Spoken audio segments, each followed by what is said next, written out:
پریشانی ہو، وبا ہو، کرونا ہو، دکھ درد ہو، مصیبت ہو، اس کو کامیابی کی سیڑھی بنائیں، کامیابی کا ذریعہ بنائیں۔ اللہ کے رسول تک پہنچنے کا ذریعہ کیوں نہیں بنا دیتے کہ اگر ہم اپنی پوری کوشش کریں، پوری احتیاط کریں، اس کے بعد اللہ کی طرف سے سمجھیں اور عقیدہ پختہ کریں، لا الہ الا اللہ، کوئی کرونا ورانا کچھ نہیں کر سکتا، جسے اللہ چاہیں گے کرونا اسے لگے گا۔ احتیاط کریں، ہاتھ نہ ملائیں، کوئی حرج نہیں، ہاتھ بار بار دھوئیں، کوئی حرج نہیں، ماسک لگائیں، کوئی حرج نہیں، لیکن اصل لگے گا کرونا کس کو؟ جو حرام کھاتا ہے یا حرام کے اجزاء جس میں شامل ہے اس کو لگے گا۔ یہ یقین نہ رکھیں گے کہ اس کے ساتھ ملوں گا تو لگ جائے گا، اللہ لگوائے گا تو لگے گا، نہیں تو نہیں لگے گا۔ وہ موت کا وقت مقرر ہے، موت پہلے لکھی ہوئی ہے، کرونا کو کوئی دخل نہیں موت میں، موت کا وقت مقرر ہے۔ تو مرض یہ کر رہا تھا، مسلمان یہ کرے کہ نقصان کو فائدے میں۔ ایک کہاوت پڑھی تھی، چینی کہاوت ہے شاید، کہ اپنا منافع تو ہر بندہ لگا سکتا ہے، بیوقوف بھی لگا سکتا ہے کاروبار میں، مزہ تو تب ہے جب نقصان کو کاروبار میں لگا کے نقصان کو کیش کرا کے کاروبار میں کامیابی حاصل کرے۔ یعنی کہ یہ فرق ہے، عقل مند نقصان سے فائدہ اٹھاتا ہے اور بیوقوف اپنا منافع لگا دیتا ہے، یہ فرق ہے۔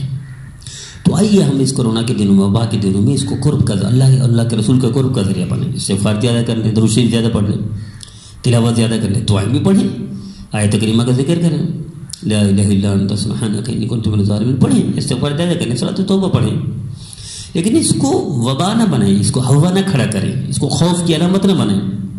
وہ ایک کہاوت پڑھی تھی، ایک شخص نے زراعت کے لیے زمین خریدی، تو زمین خریدی، اس میں گندم اگاتا ہے تو بھی نہیں اگتی، پیاز اگاتا ہے وہ بھی نہیں اگتے، گنا لگاتا ہے وہ بھی نہیں اگتا، کباس اگاتا ہے وہ بھی نہیں اگتا، اس میں صرف بنجر زمین تھی، وہ تھے اپنا جھاڑیاں تھیں اور سانپ ہی سانپ تھے۔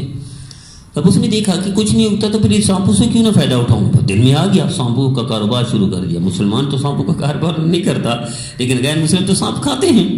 اس نے سانپ بیچنا شروع کر دیے، اسی سے ارب پتی بن گیا۔ سانپ الگ بیچتا تھا اس سے کم، پھر سانپ جو مر جاتا تو اس کی کھال بیچتا تھا الگ، اس کے زہر نکال کر وہ الگ، 3 قسم کے کاروبار میں ایک عالمی کاروباری بن گیا، تو اس سے بڑا فائدہ اٹھا لیا۔ ظاہری طور پر تو نقصان تھا، زمین ایسی تھی جو بنجر تھی، زمین ایسی تھی جس میں سانپ تھے، زمین ایسی تھی جس میں جھاڑیاں تھیں، جنگل تھا، لیکن اس نے نقصان کو فائدے میں تبدیل کر دیا۔ یہ عقل مند اور بیوقوف میں فرق ہے کہ بیوقوف اپنا منافع لگاتا ہے، عقل مند اسی نقصان کو فائدے میں تبدیل کر دیتا ہے۔ تو میرے عزیزو، آئیے اس کرونا کے دنوں میں، اس وبا کے دنوں میں، اس پریشانی کے دنوں میں ہم اس کرونا کو اللہ کے قرب کا ذریعہ بنائیں، آخرت کے قرب کا ذریعہ بنائیں، کامیابی کی علامت بنائیں۔ وہ ایک بڑھیا تھی، وہ بیچاری اپاہج ہو گئی، تو پہلے بھیک مانگتی تھی، اپاہج ہو گئی، گھر میں بیٹھنا شروع کر دیا۔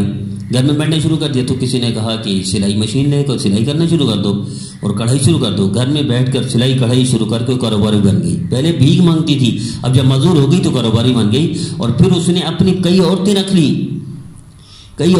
لیں جو اس کے کپڑے سی کر وہ مارکیٹ میں دیتی تھی، اس کی کڑھائی کر کے مارکیٹ میں دیتی تھی۔ اب یہ کاروباری بن گئی، اس کے نیچے درجنوں عورتیں کام کرنے والی بن گئی۔ یہ معذوری میں ہوا، صحت مند کے دنوں میں بھیک مانگتی تھی، معذوری کے دنوں میں یہ کاروباری بن گئی۔ تو مسلمان تو جب وبا ہو، کرونا ہو، دکھ درد ہو، پریشانی ہو، اس کو نقصان میں، یہ تو نقصان ہے، اس کو فائدے میں تبدیل کرنا ہے، اس کو اللہ کے رسول کا قربت کا ذریعہ ہے، ذکر بڑھا دے، تلاوت بڑھا دے، نوافل بڑھا دے، اور پھر اس نقصان کو فائدے میں تبدیل کر دیں۔